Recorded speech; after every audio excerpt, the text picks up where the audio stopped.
What's up with you? Morning, Terry. I'll do that. You sit down. Thanks. Must have been a good night. Good night. Oi, on your toes is Ambrose. Morning, Mr. Ambrose. Where? It's all right. He's not in today. Late night. Hmm. Brenda? Took me into running her home. Not from your place. I was in my place. She was in Crewe. Crewe? Was going to London. Changed her mind. You are a mug. I am a mug. Still. Suppose you should be glad she hadn't reached Watford. So you're not making any progress then? What? You know. Impossible. We start off okay. Well, you know what she's like. Compulsive messer. Never shuts up, never listens. Always taking the mick. Yeah, we have met. Oh, then by the end of the evening, it's just... I just want to go to bed. Well, that's progress, isn't it? Then what happens? Malcolm? Malcolm? 5 more minutes, Mum.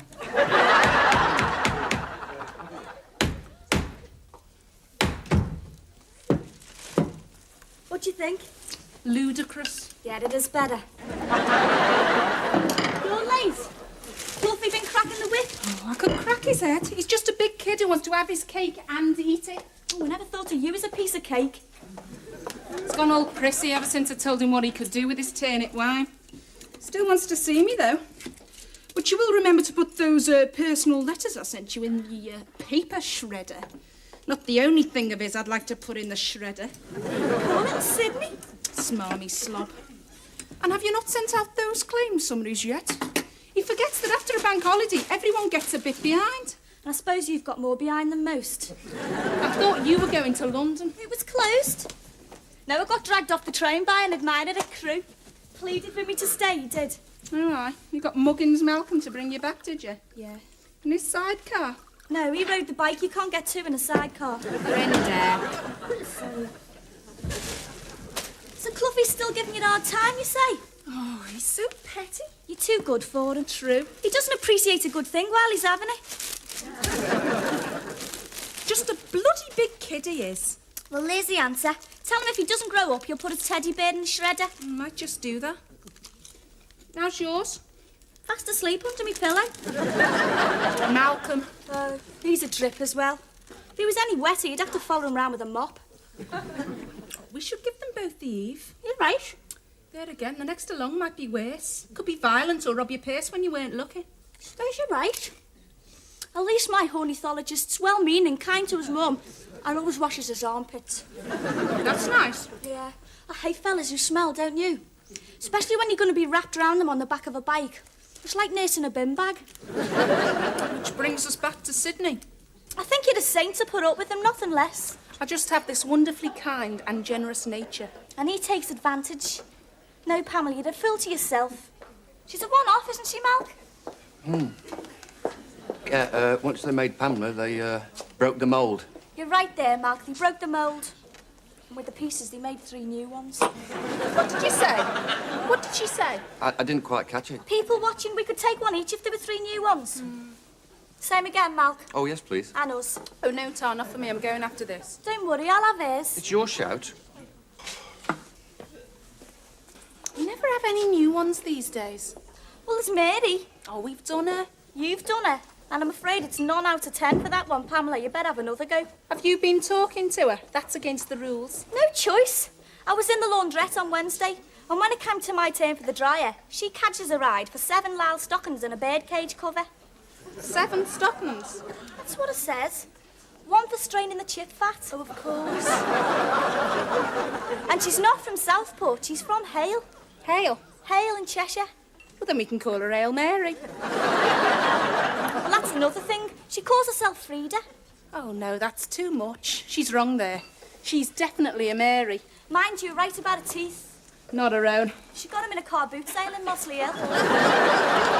See you later. Ta. Try, Mal. Ta. Oh, put the change on the tower, Harold. Thank you.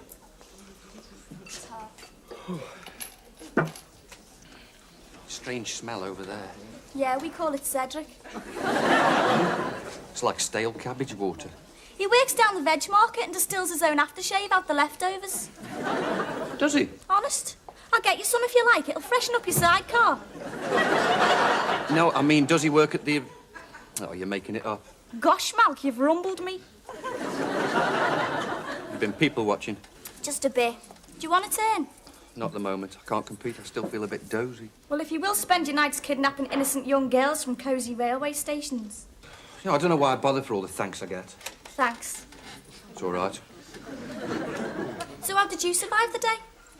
Hey, Terry covered for me. He's all right, you know. What about you? I've got this trick. It's very clever, really. If I'm tired after a late night, I'll spend the next day in bed.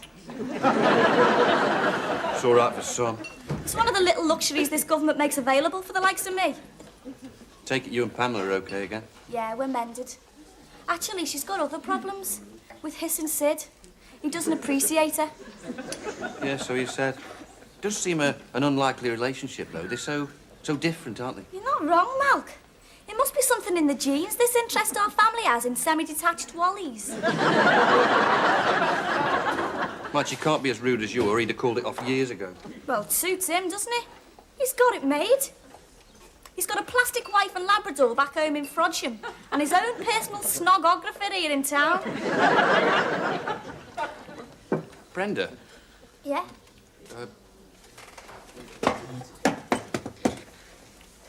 Pamela and Sidney, do they, No, of course not.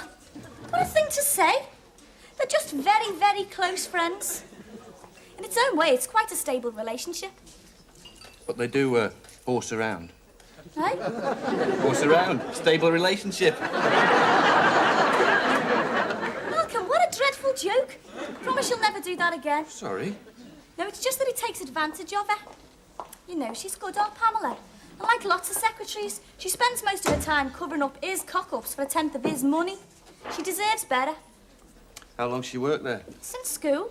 Have you got 10p? She started in the mail room, back in the olden days, before they decided you needed 2 A-levels to carry a post bag. And then she went to night school for typing. Hold on. It must be 10 years nearly. So don't you think there should be a little party? Why not? You're right there, Mal. Why not? When? Next Friday, you think? OK. Round at our place. We could get some of her mates round. Yeah, she'd like that. Only we wouldn't want to stay, would we? Would we? Well, they're a bit of a pain here, lot, and they all smoke too. I hate people who smoke, don't you? No, actually, I don't. Not as much as I hate people who rabbit on relentlessly and assume that their prattle is understandable to the people they're with, when actually it's so confusing that the people just switch off or walk out. Well, I hope you don't mind me saying this, Mal, but you're a bit like that yourself. Oh, God. Now, where were we? Oh, yeah, you suggested a party. Oh, Ada, that's a surprise. A surprise party, even better. Right, you organise the booze and I'll fix up the eats. Hold on a minute. No, you're right again, Malk. Sid can organise the booze and we'll fix up the food between us. How are your fairy cakes?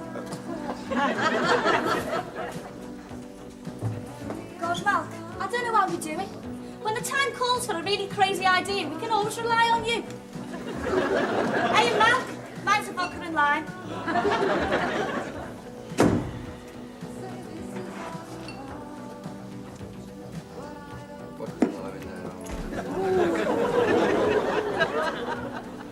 Unfortunately, we are unable to proceed with your claim for damage to personal effects until all, underline all, boxes of the appropriate form CL/214 have been completed. I would also point out that the case is not helped, and may even be prejudiced, by unflattering remarks relating to the response time of the local constabulary and the parenthood of particular officers. Yours sincerely, Sidney J. Clough. Right, Miss Wilson, if you have that lot ready by 4, I'll sign them then. Oh, and you have disposed of the you-know-what in the you-know-where. Now listen here, Sidney. Mr. Clough, when we're in the office. Then regarding the matter of damage to personal effects, any day now, Miss Wilson will place Mr. Clough's you-know-whatty... Hello, claims. Deputy Assistant Under Manager's Office. For you, a Mrs. MacDonald. Hello. Yes, speaking. No, not really. You see, strictly, the home contents policy doesn't cover pets. I see, and how precisely did he come to singe his trunk?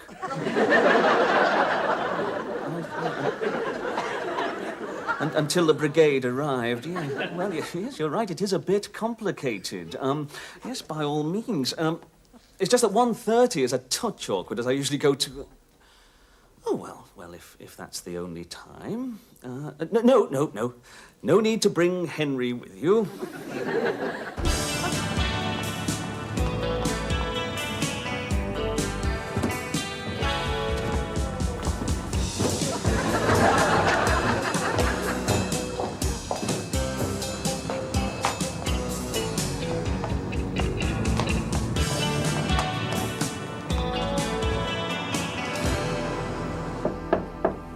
Hello?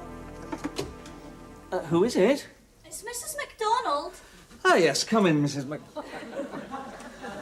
You. Hiya, Sid. What do you want? I brought you some gas shares. Was that you on the phone? Yeah. I had to leave Henry downstairs. Those lift doors close a bit fast and I thought they might catch his ears. Now listen, you have no business in this building. I shall have strong words with your sister about this. Sit down. Don't speak to me like that. Shut up. Now listen. No, Sidney, you listen and keep it zipped. 1, I do have business in this office, with you in fact. 2, you won't mention my little visit to Pamela. And 3, if you don't keep quiet, I shall be forced to conduct this interview at 17 Anti-Rhinum Close, Frodsham. Phone book. What do you want? You to be nice. What are you talking about? Sidney, you are a mean, inconsiderate, conceited, thoughtless, two-timing flea bag. Now look. Which, as you were about to point out, is none of my business. Only it is my sister you're taking advantage of, and I don't like it. So I want you to change. Not too much, or she won't recognise you. But what is needed is a spontaneous showing of your appreciation. I gave her those wine glasses at Christmas. No, you didn't. You gave her 24 coupons and told her which petrol station to pick them up at. However, your next idea involves putting those glasses to good use. Oh, does it? You've decided to throw a surprise party for your favourite stenographer next Friday. Will you fix up the food, Brenda? Yes, of course I will, Sidney. I'll look after the liquid refreshment. Well, that's very good of you, Sidney. And if you don't agree, the lovely Mrs. MacDonald will feel compelled to make a mysterious telephone call to Anti-Rhinum Close. And if that's not enough, she'll get Henry up here to sit on you.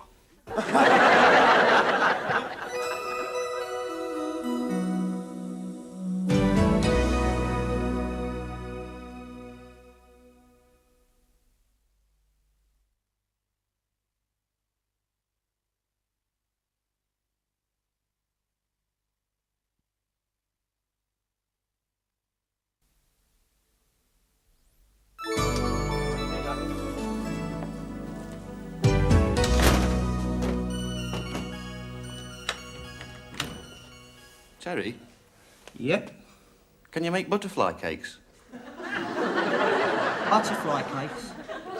I used to when I was a kid. You sort of cut an upside-down cone out the centre, halve it, fill the middle with cream. Malcolm. Then you put the 2 wings in the cream, like wings, sort of. Malcolm, this is a joke, isn't it? One of your traditionally unfunny jokes.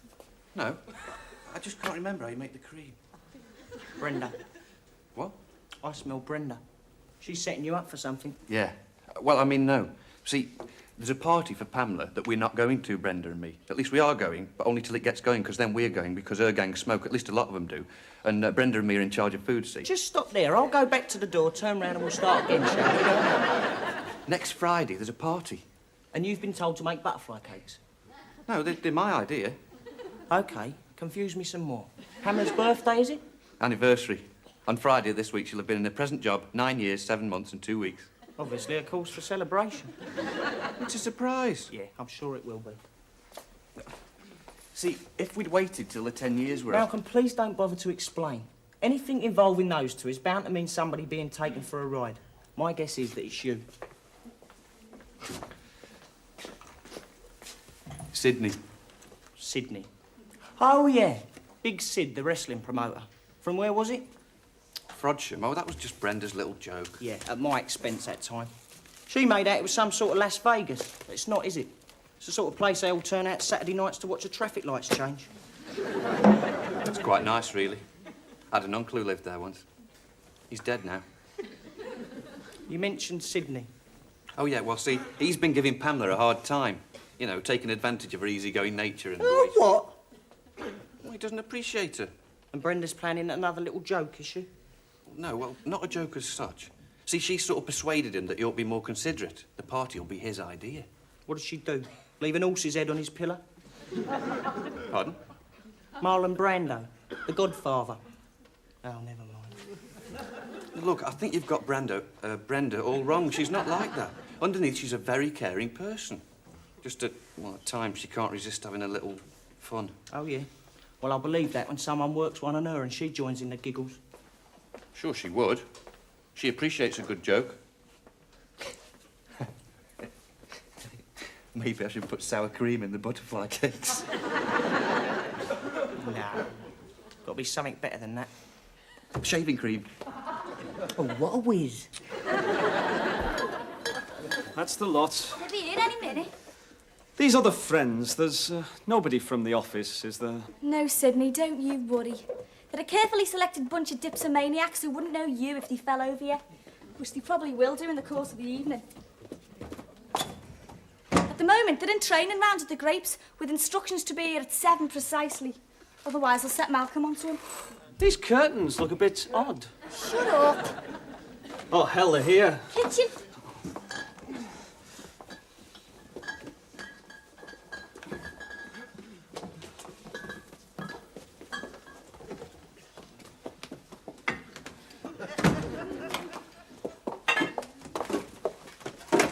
Hiya.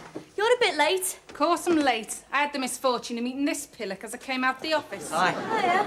Can I give you a lift, he says? Oh, that was kind of you, Mal. Yeah, I was just passing. Oh, yeah, great. What he didn't mention was that it was a 15-minute walk to the multi-storey. And do you know which level he'd parked that Victorian bone shaker of his on? No. No, nor did he. Forgot.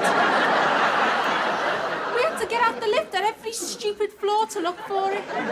Then he remembers. We were in the wrong multi-story. We were in the wrong multi-storey. So then it's another half-mile walk, and then which level is it on? Top. He usually goes to the top. You like whizzing down the ramps, don't you, Malk? It's the only time he gets up at decent speed. Not this time. It was rush hour, wasn't it? 20 minutes it took us to get out, and the fumes, God, it was awful. And that sidecar gets all steamed up. Oh, poor you. I can just imagine it. Sitting there like an oven-ready turkey in a microwave. Thank you. And I'm sure we went round some of them floors twice. Could be. Navigation isn't exactly a strong point, is it, Malk? I'm all right once I've got the map the right way up. God, that was another thing. Embarrassing it was. The line of traffic beeping away while he looks at his stupid map. I was always keen to find a new shortcut.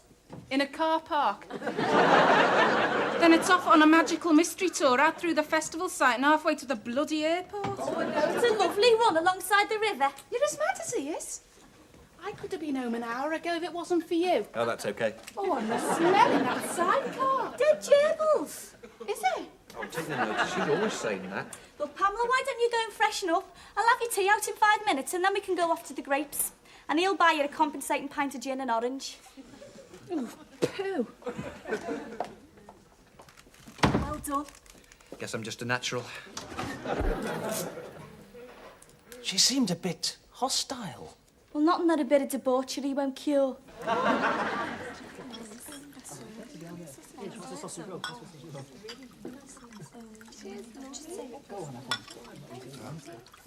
Great. OK, now quiet. Is everybody right? Yep. Pamela, can I see you in a minute? Just a tick. Through here. What's up?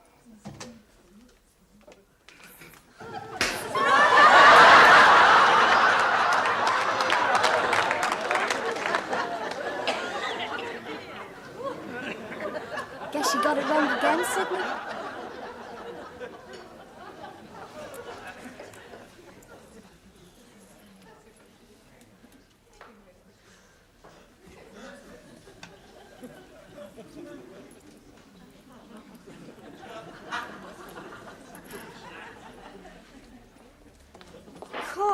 to be out of there. Did you try the parsnip? No, half pint of the turnip was enough for me. The rest of them are putting it away happily enough. That lot, they drink liquid Ajax provided someone else was buying. What are you having? Vodka and lime. Vodka and lime and half a lager, please, Harold. All right, son. So how was Pamela, really? Well, you saw her. She put a brave face on things instead of the white one. I should think by now Cluffy will be consoling her in the broom cupboard. £1.35, please. Food didn't last long. Well, as soon as someone mentions party, that lot stop eating. You know the tall girl, Glenda? She nearly starved to death once when she got 3 weeks' notice of a do. Cluffy bought plenty of booze, didn't he? Yeah, all homemade. Actually, he stashed some away in the understairs cupboard to mature. For future visits. Yeah. The locusts will probably find it about 9:30, so I hope it's matured by then. Oh, I'm glad to be out of it. And the smoke, it'll stink the flat out for ages. Have you ever smoked? Yeah, heavy too. But I gave it up when I was 12.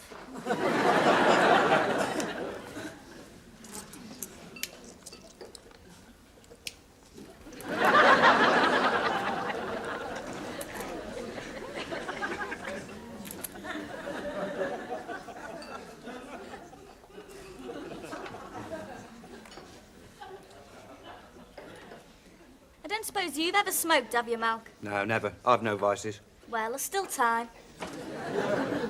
So what are we gonna do? What about a bit of people watching? That's not a vice, it's not even naughty. I'm not so tired this time. I see. And you think you can compete in the big league, do you? Yeah, I reckon. What about that fella over there? Oh, and Yui. OK then, who's first? I will if you like. Let's see. Bit out of practice. I'd say Hungarian, yeah. No, best still, Canadian, yeah. French-Canadian lumberjack with a wooden leg. Very good.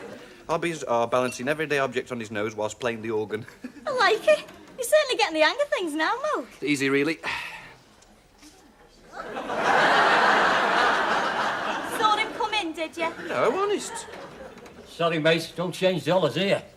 What is this? Hey, Malk. Hey, oh, excuse me, lad. Whoa, not in here. We haven't got a music licence. Who the hell is that? Like I said, a French-Canadian lumberjack with a wooden leg Malcolm. who balances everyday objects on his nose whilst playing the organ. Hello, any person here wish to buy some firewood? Well, you've got to come second sometimes, Brenda. You're around, I think.